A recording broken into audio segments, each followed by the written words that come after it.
한국 문학의 어머니로 불리는 박완서 작가는 마흔이 돼서야 작가의 길을 걷게 됩니다. 슬하에 5자녀가 있었고 그 5자녀 중에 막내가 초등학교를 들어가던 그 해에 첫 소설을 쓰게 됩니다. 쉽지 않죠. 애 5이고 그리고 나이든 시모까지 모시고 있었는데 그 시어머니가 우리말로 하면 노망든 시어머니입니다. 나중에는 똥오줌까지 다 받아내요. 그러면서 작가의 길을 계속해서 포기하지 않고 걸어가게 됩니다. 그때가 40이 넘은 그런 나이였습니다. 요즘 말로 경단녀, 경력이 단절된 아이 육아를 하다 보면 당연히 그렇게 될 수밖에 없죠. 경단녀도 아니고 완전히 사회하고 격리된 채 그렇게 가정에서 정신없이 살던 분이 어떻게 글을 쓸 수 있었을까 생각을 하게 될 때 그분의 말로는 거기에는 어떤 만남이 있었다라는 이야기를 합니다.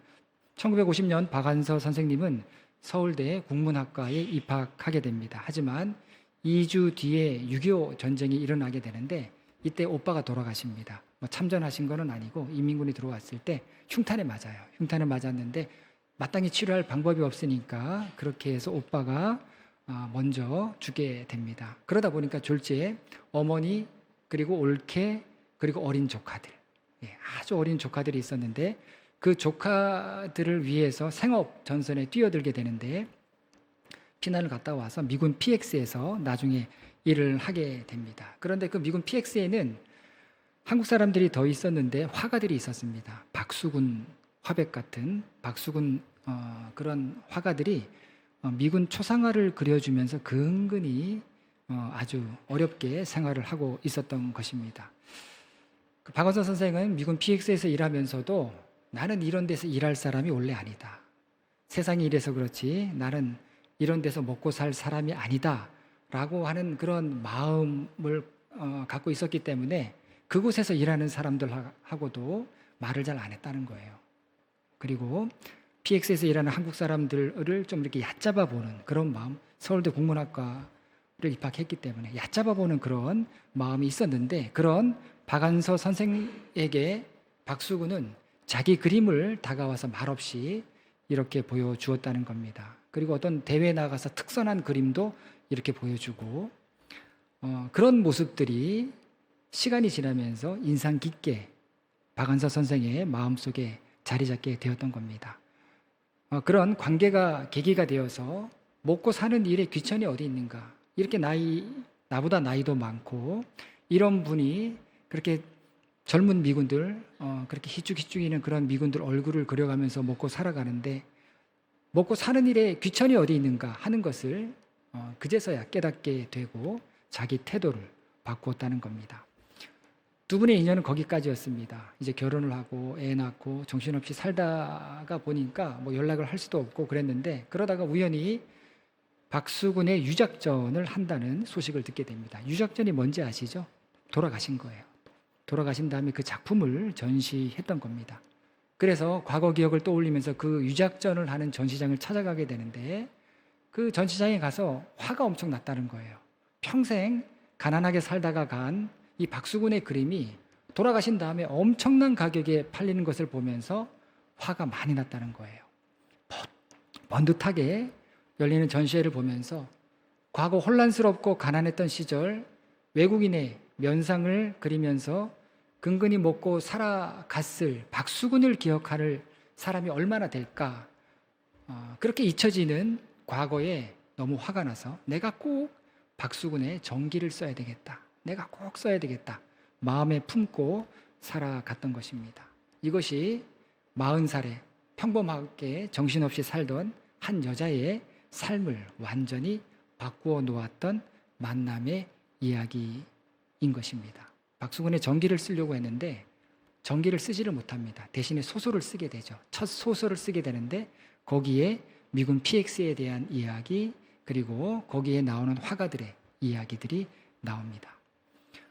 먹고 사는 일 때문에 다른 사람에게 관심을 갖기도 힘들었을 텐데 그 짧은 만남을 통해서 정말 나에 대한 깊은 가치 그리고 내가 삶을 어떻게 살아가야 할 것인가에 대해서 깨닫게 되었던 것입니다.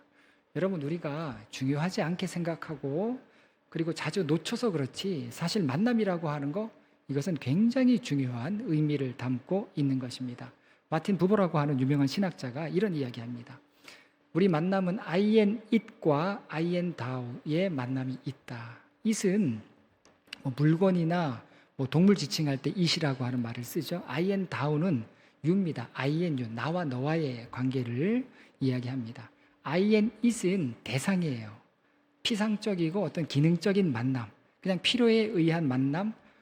그러나 I and thou는 그거보다 깊습니다. 그 사람을 인격적으로 만나요. 그 사람을 생각하는 그런 만남입니다. 쉽게 말씀을 드리면 어떤 분은 저를 목사로만 생각합니다.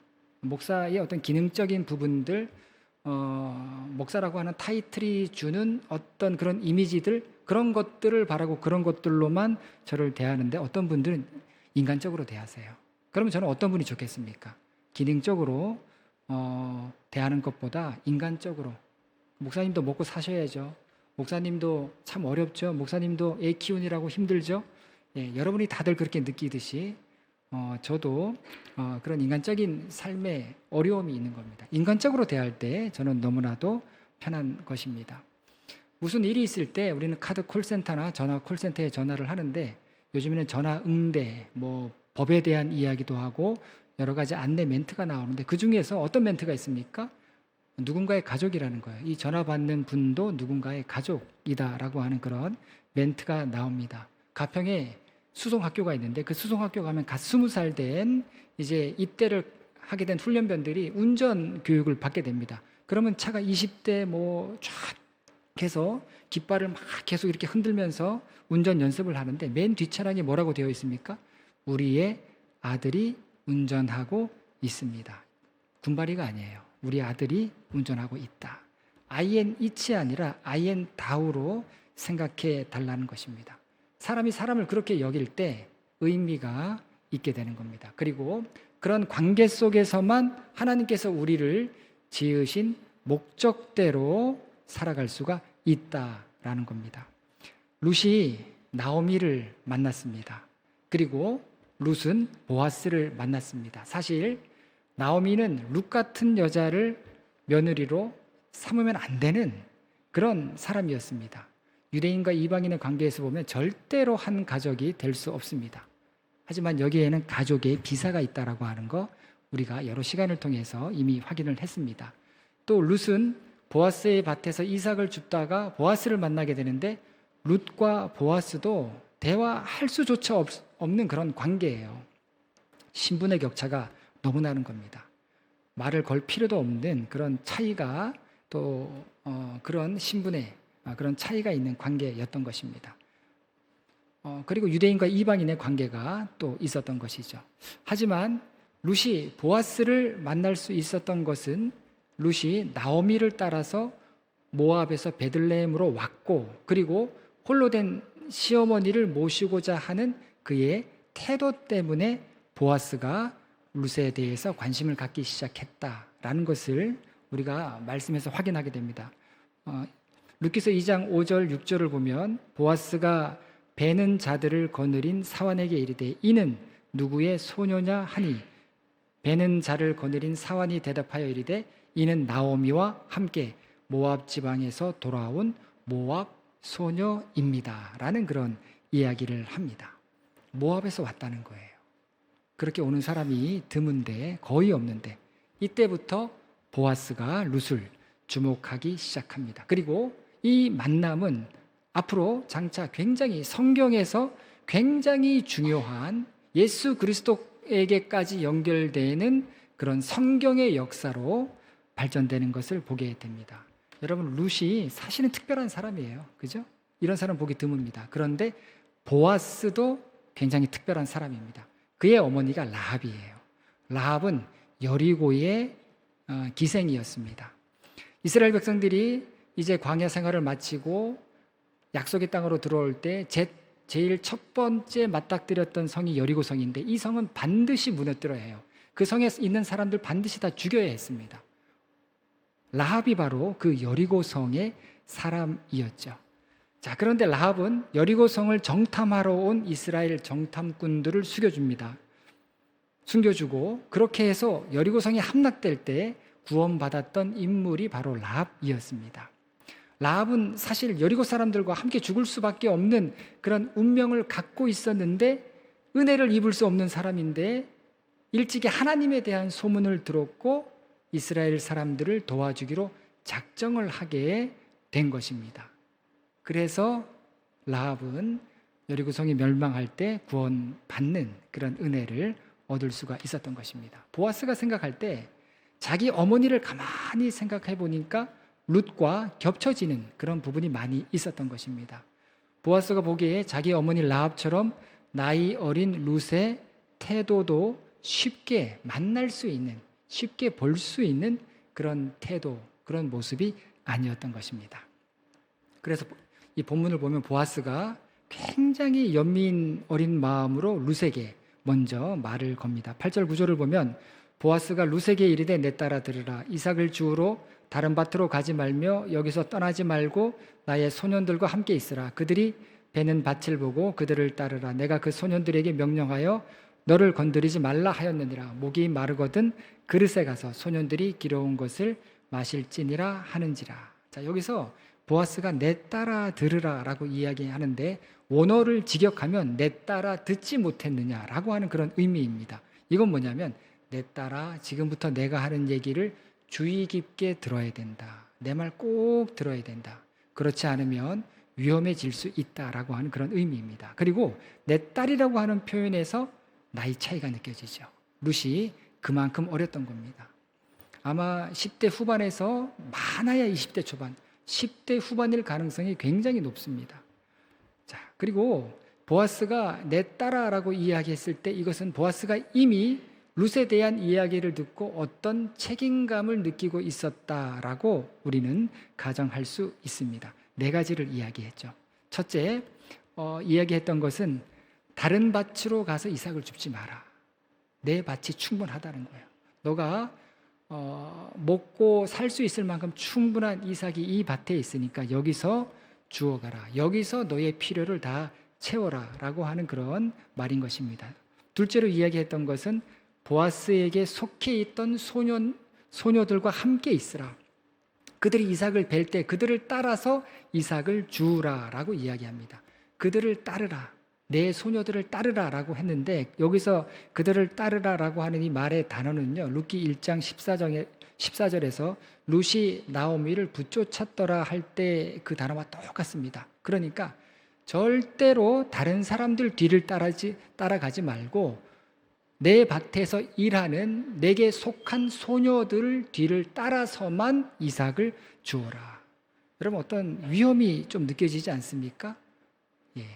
굉장히 지금 이삭 줍는 것도 사실 평안한 가운데 줍는 게 아니었어요. 어떤 위험이 따르는 그런 일이었다라는 겁니다. 셋째는 소년들이 너를 건드리지 못할 것이다. 보아스가 이미 얘기해 놓은 거예요. 이 룻을 절대 건드리지 마라. 건드리다라고 하는 말은 만지다, 때리다, 괴롭히다 라는 그런 단어인데 보아스가 제일 걱정하는 부분이 이 부분이었던 겁니다. 사사시대에는 도덕이 없었어요. 문란했습니다. 내가 곧 힘 있는 자가 법이에요. 하나님의 말씀을 지키지도 않았고 그리고 사람들이 하나님의 말씀을 따라가지도 않았고 어떻게 살았다고 했습니까? 각자 옳은 소견대로. 그러니까 무슨 일이든지 할 수 있었던 시대가 바로 이 시대였다라는 겁니다. 그리고 네 번째는 소년들이 길어온 물을 마시라라고 이야기합니다. 이 물은 보아스의 일꾼들만 마시는 물이에요. 베들레헴에서 밭으로 일을 하러 나올 때 베들레헴 성 근처에 있는 우물에서 물을 떠갖고 밭으로 나옵니다. 그러면 그 물은 한정된 물이에요. 일꾼들만 마실 수 있는 물인데 그리고 남자와 여자가 있으면 여자가 물을 길러서 가는 물인데 그 물을 보아스는 남자에게 길러오게 했고 그리고 그 물을 룻에게도 마실 수 있게 한 것입니다. 이거는 당시 문화적으로 볼 때 굉장히 놀라운 일입니다. 여러분 물이 귀하죠. 그 나라 물이 귀한 나라입니다. 그런데 이삭 줍는 사람에게까지 물을 줬다는 거 이것은 굉장히 큰 배려였다라는 겁니다. 그러니까 하나님께서 하나님의 법으로 어느 밭에서든지 이삭을 주울 수 있게 이렇게 했는데 보아스가 볼 때 위험한 일일 수 있다는 거예요. 이삭을 주울 때 아무 데서나 가서 하지 말라는 거예요. 가야 할 밭이 있고 가지 말아야 할 밭이 있다는 겁니다. 아무나 따라가지 말라는 거예요. 따라야 할 사람이 있고 따르면 안 되는 사람이 있다는 겁니다. 아무도 건드리지 못할 것이다 라고 했죠. 나를 보호해 줄 사람이 있고 나를 이용해 먹을 사람들이 있는 겁니다. 물을 마시라고 했습니다. 먹고 편하게 마실 수 있는 자리가 있다면 먹고 마시면 안 되는 자리가 있다는 거예요. 베들레헴, 하나님께서 약속하신 땅인데 보아스가 룻에게 이런 세세한 부분까지 이야기해 주는 것을 보게 됩니다. 이렇게 보아스와 룻과의 만남은 만남보다 더 중요한, 만남 자체보다 보다 더 중요한 어떤 의미를 우리에게 전해주고 있습니다. 룻이 10절에서 보아스를 향해서 이렇게 이야기합니다. 왜 나에게 은혜를 베푸시고 나를 돌보십니까? 의아한 거예요. 밭주인이 와서 나에게 기대 이상의 친절을 베푸는 것을 보고 왜 나에게 은혜를 베푸십니까? 나를 이렇게 돌보아 주십니까? 이 말은 나는 외국인입니다. 나는 은혜를 입을 수 없는 사람입니다. 유대인들은 나를 개처럼 생각하기 때문에 나는 유대인에게 은혜를 입을 수 없는 사람입니다. 라고 그렇게 이야기합니다. 그리고 이 본문에는 룻과 보아스의 신분 차이를 알게 하는 단어가 나옵니다.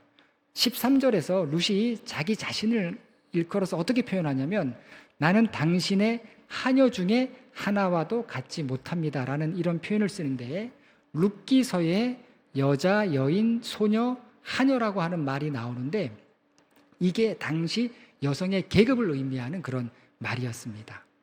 룻이 사용한 하녀는 여성에 쓸 수 있는 계급적인 여성이라고 하는 단어 중에 제일 아래에 있는 단어예요. 다른 단어들 가령 3장 9절에 나오는 여인이라고 하는 이것도 룻을 의미했는데 여인이라고 하는 단어는요. 종이지만 주인의 아내나 첩으로 올라갈 수 있는 그런 단어예요. 그런 의미입니다. 그런데 13절에 나오는 하녀는 예를 들어서 여주인이 불임인데 그래서 주인의 아들을 낳아 주었습니다. 그런데 그 하녀의 지위는 바뀌지 않아요. 그냥 아이만 낳아준 거예요. 하녀입니다. 그런 단어를 룻이 사용하고 있습니다. 그러면서 그런 하녀보다도 나는 더 못한 사람입니다 라고 이렇게 고백을 합니다. 베들레헴에서 룻에 대한 사회적 정의가 그러했던 것입니다. 그리고 이방인이 유대 사회에서 어떤 위치였는가 하는 것을 잘 보여주고 있습니다. 그런데 보아스는 이 룻의 말에 개의치 않습니다. 11절을 보면 보아스가 그에게 대답하여 이르되 내 남편이 죽은 후로 내가 시어머니에게 행한 모든 것과 내 부모와 고국을 떠나 전에 알지 못하던 백성에게로 온 일이 내게 분명히 알려졌느니라. 내가 너의 신분 잘 알고 너의 처지 잘 알고 있다는 거예요. 그런데 나한테는 그게 중요한 게 아니라 너가 뭐 어느 나라 사람이고 네가 뭐 재산이 있고 없고 배웠고 못 배웠고 남편이 살아있고 죽었고 그게 아니라 너가 정말 감당하기 어려운 그 어려움 속에서 행했던 선한 일들만 내게 기억되고 있다 라고 지금 보아스가 이야기합니다. 여러분 이 시대가 사사시대라고 했습니다. 자기 옳은 대로 말하고 행동하고 살던 그 시대 룻은 자기 날개까지 꺾어가면서 나오미를 따라서 베들레헴으로 따라왔고 그리고 자기 부모도 아니고 피 한 방울 섞이지 않았는데 나오미의 하나님이 나의 하나님이고 나오미의 백성이 나의 백성입니다라고 고백했던 그 믿음의 모습들이 보아스에게도 큰 영적인 감동을 주었던 겁니다. 여러분 이 두 사람의 만남에서는 어떤 벽이 보이지 않아요. 유대인과 이방인 그리고 신분의 낮고 높음 그리고 뭐 있고 없음의 그런 차이가 전혀 보이지 않습니다. 여러분 정말 은혜를 받으면은요 그런 차이가 없어요. 정말 은혜가 흘러 넘치는 그런 관계라고 한다면 여러분 어떤 차이나 어떤 차별 이런 게 있지 않습니다. IN2세 관계가 자리 잡을 수 없어요. 만남에는 상대적 가치의 만남이 있고 절대적 가치의 만남이 있습니다. 여러분 우리 교회 안에서의 만남은 어떠해야 되겠습니까? 상대적 가치의 만남은 기준이 나한테 있어요. 내가 좀 유익해야 만납니다. 저도 사실 밖에서는 안 만날 사람은 안 만나고 만날 사람은 만나고 그렇습니다. 만나는 사람이 한정돼 있어요. 그리고 관악지방의 목회자들이 저보고 놀래더라고요. 서울에서 동기들이 서울 남년에서 몇 명 목회를 하고 있는데 아주 활발하게 활동을 하는 친구가 있는데 그 친구랑은 저하고는 옛날부터 연락을 안 했던 그런 관계예요. 그런데 관악지방에 들어오니까 선배들이 다 그 친구하고 잘 지내냐고 다 물어보는 거예요. 연락하냐고. 그래서 저는 연락 안 하는데 했더니 저를 굉장히 신기하게 보는 거예요. 어떻게 그 친구하고 연락을 안 할 수가 있느냐. 근데 뭐 옛날부터 연락을 안 했으니까요. 만나는 사람이 손에 꼽습니다. 그래서 이렇게 두루두루 만나거나 막 그러지 않죠. 나한테 기준이 있는 거예요. 나한테 기준이 있고, 그리고 내가 보기에 어떤 사람인가, 이게 중요한 겁니다. 그렇기 때문에 상대적 가치를 갖고 서로 만나게 되는 만남이죠. 자, 그런데 교회 안에서는요, 이런 상대적 가치의 만남을 추구하면 시험 들기가 쉬워요. 왜냐하면 여기는 다양한 사람들이 있습니다. 그리고 상대적 가치로만 신앙생활, 공동체 생활을 하려고 하면 믿음을 갖기가 힘들어지는 게, 합력해서 선을 이루는 게 안 돼요. 합력이 안 됩니다. 네 사람하고만 관계를 맺을 수 있고 뭔가 일을 할 수 있지, 그 틀을 벗어나게 되면 합력을 할 수가 없는 그런 일들이 일어나게 되는 겁니다. 하지만 절대적 가치로서의 만남이 있죠. 믿음 안에서 만나고 소망 안에서 거하고 하나님과 함께 안에서 하나님과 함께 또 사람들과 함께하는 것, 이것이 중요한 것이고, 그리고 서로 은혜를 누리도록 하는 것, 이것이 중요한 것이 바로 절대적 만남이죠. 여러분, 그러면 나를 주장하지 않는 거예요. 내 자리를 찾으려고 하지 않는 겁니다. 여러분, 교회 안에서 만남이 어떤 만남이 되어야 하겠습니까? 교회 안에서는 절대적 가치로서의 만남을 추구해야 된다. 여러분, 룻기가 보여주는 것이 뭐냐면 상대적 가치를 갖고 있었던 만남이 어떻게 절대적 가치를 갖고 있는 만남으로 변해가는가 하는 것입니다. INit으로 만났어요. 그냥 대면하게 만났습니다. 그래, 너 잘하나 보자. 이렇게 그냥 너 어떤 사람인가 보자. 이렇게 INit으로 만났는데, 이 INit으로 만난 만남이 예수 그리스도 안에서 IN다우로 변해가는 거예요. 그렇게 살아내야 될 책임과 사명이 우리에게 있다는 것을 보여주고 깨닫게 하는 것이 바로 룻기서의 말씀입니다. 룻기서는 한 가정의 이야기, 한 개인의 이야기로 시작했다가 나중에는 한 공동체의 이야기로 끝맺음을 하게 되고, 그리고 이 한 공동체가 나중에는 예수 그리스도의 나라를 형성하는 아주 확대되는 그런 이야기가 바로 룻기의 이야기이다라는 것입니다. 여러분, 룻기에서 또 보세요. 룻과 나오미는 며느리와 시어머니의 관계로 만났죠. 대면한 관계로 만났는데, 이 만남이 점점 뗄래야 뗄 수 없는 믿음 안에서 굉장히 견고해지는 만남이 되고, 그렇게 될 때 거기에는 놀라우리만큼 어떤 역사들이 나타나는 것을 보게 됩니다. 나오미와 룻은 어떻게 살아야 할지 막막했어요. 서로 막막했습니다. 그런데 나중에 보니까 넘치도록 기쁨이 있는 만남으로 점점 발전되어 가는 것을 보게 됩니다. 보아스와 룻도 마찬가지예요. 밭주인과 밭에 떨어진 이삭을 줍는 사람과의 관계로 만났는데, 나중에는 어떻게 됩니까? 하나님의 계획을 이루게 되고, 각자가 사명을 이룰 수 있도록 지켜주는 관계로 성장해 가는 것을 보게 됩니다. 보아스가 부자라고 해서, 보아스가 엘리멜렉의 친척이라고 해서, 돈이 많다고 해서, 룻과 나오미가 불쌍하다고 해서 도와준 게 아니죠. 여러분, 사사시대라는 걸 꼭 기억하셔야 됩니다. 이 시대는 믿음으로 사는 사람이 거의 없었어요. 다 욕망을 따라 살던 그런 시대였다라는 겁니다. 그렇기 때문에 오늘 본문을 통해서 아주 중요한 교훈 하나를 얻게 됩니다. 여러분, 신령하지 않아도 돼요. 여러분, 기도 많이 해서 목소리 쉬지 않아도 됩니다. 성경 100독, 1000독 이렇게 안 하셔도 돼요. 환상 같은 거 막 안 보셔도 됩니다. 하나님은요, 이미 말씀 속에 이미 다 계시를 해주셨어요. 말씀 속에서 깨달을 수 있고, 말씀을 통해서 알 수 있는 부분들을 하나님께서 이미 다 마련해 놓으셨다는 겁니다. 대신에 중요한 거는 뭐냐면, 하나님께서 허락하신 만남들이 있다는 것을 생각하셔야 됩니다. 우리도 만나게 하셨죠? 그런데 이 만남은 때로 어려움 속의 만남일 수 있어요. 때로 풍랑 속의 만남일 수 있습니다. 그리고 벼랑 끝에서의 만남일 수도 있고, 아니면 재산과 건강을 다 이룬 후에 만남일 수도 있는데, 어디서 어떤 만남이든지 이 만남을 은혜로 바꾸어 갈 수 있는가, 그런 헤세드가 그런 너그러운 마음이, 은혜로운 마음이 아직도 내게 남아 있는가? 믿음 안에서 그런 관계로 함께 성장해 갈 수 있는가? 이것이 굉장히 중요하다라는 것입니다. 그런 선함들을 통해서 서로 힘을 얻게 돼요. 그리고 영적으로 위축되어 있었는데 인생의 파도가 너무 세다 보니까, 인생의 짐이 너무 무겁다 보니까 너무 위축되어서 살아갈 자신도 잃어버렸는데, 그런데 이런 선함과 은혜를 나누는 것을 통해서 영적으로 자신감을 회복하면서 과거는 혼란스럽고 하나님이 안 계신 것 같고 하나님이 응답하지 않는 그런 때였던 것 같을지라도 이제는 사명을 지켜갈 수 있게 된다는 것입니다. 룻같이 아주 어려운 사람도 사명이 있고, 나이 어린 사람도 사명이 있고, 보아스처럼 아주 부유한 사람도 감당해야 될 사명이 있다는 거예요. 나오미처럼 남편 아들 다 죽고 아무것도 가진 것이 없어도 이렇게 나오미처럼 나이가 든 사람도 져야 될 사명이 있다는 거예요. 그 사명을 서로 잘 지켜갈 수 있도록 이들의 만남과 관계가 은혜 속에서 새롭게 세워지게 되는 것을 보게 됩니다. 여러분, 이런 영적 과정을 통해서 룻기 마지막에 보면은요, 모두가 다 구원받아요. 결국에 나중에 이 룻은 어떻게 됩니까? 예수 그리스도의 조상이 되죠. 이방 여인이 예수 그리스도의 조상이 됩니다. 여러분, 룻기에는 응답을 받았다, 간절히 기도했다, 하나님이 말씀으로 응답 주셨다, 이런 이야기가 나오지 않아요.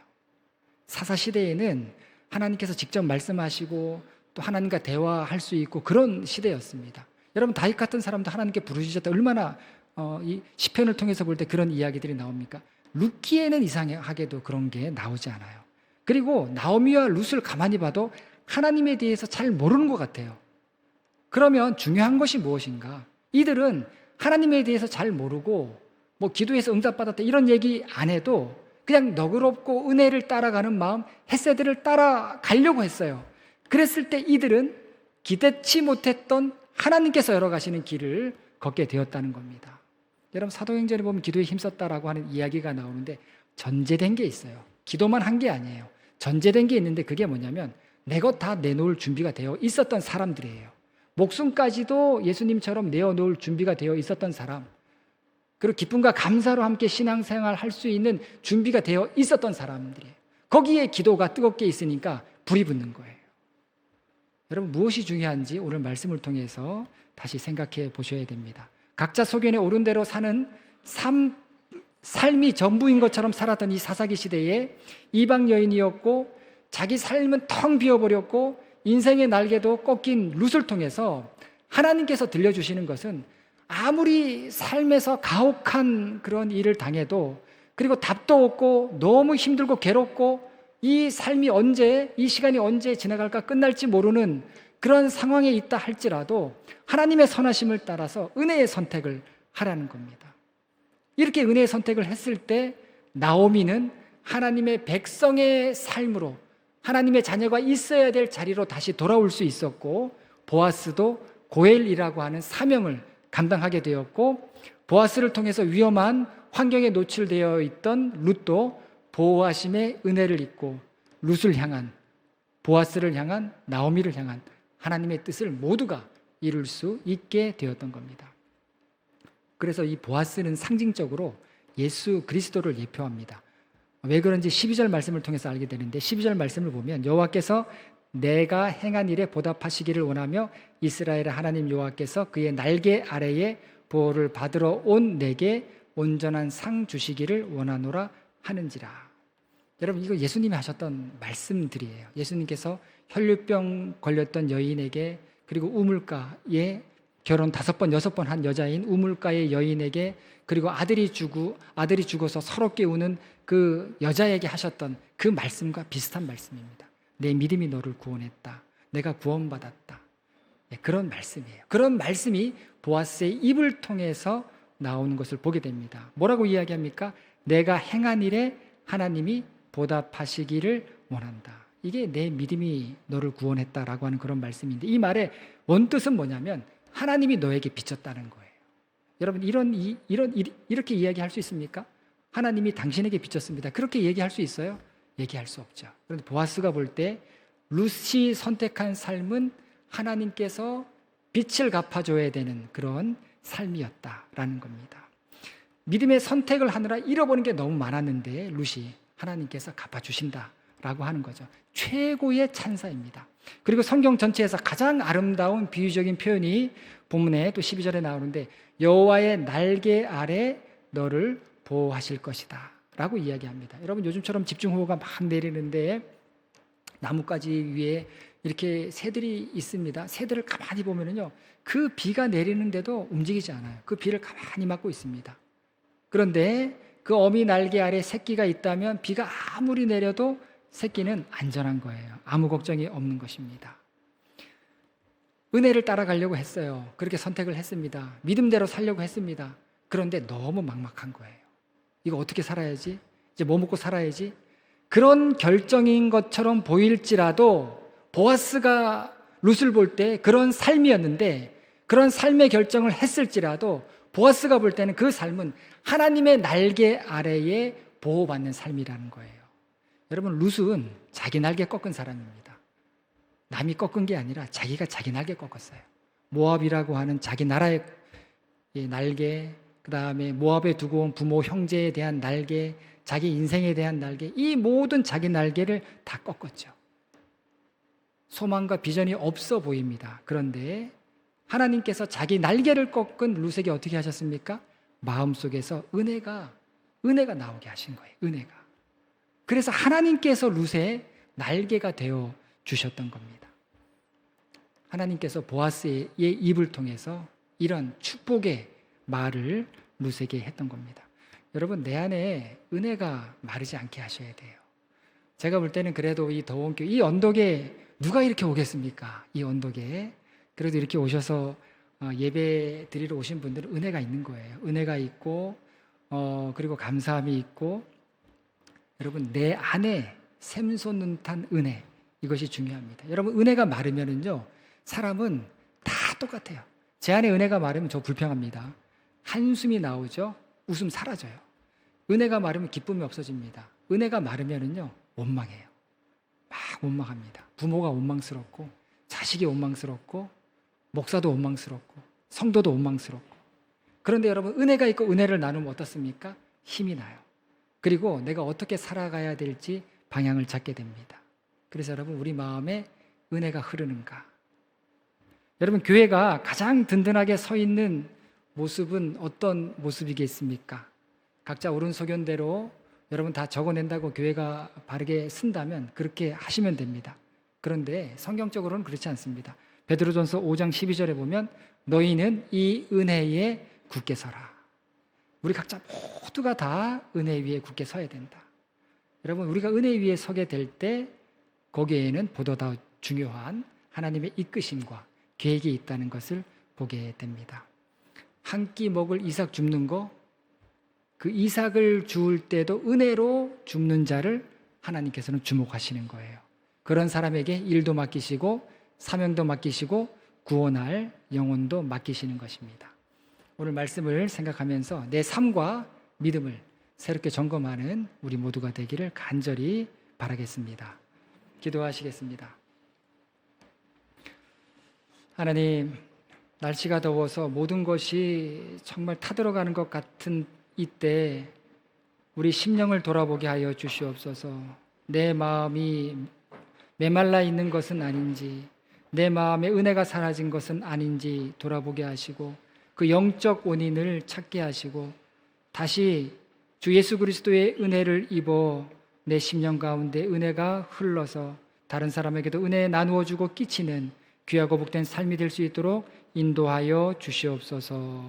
예수님의 이름으로 기도합니다. 아멘.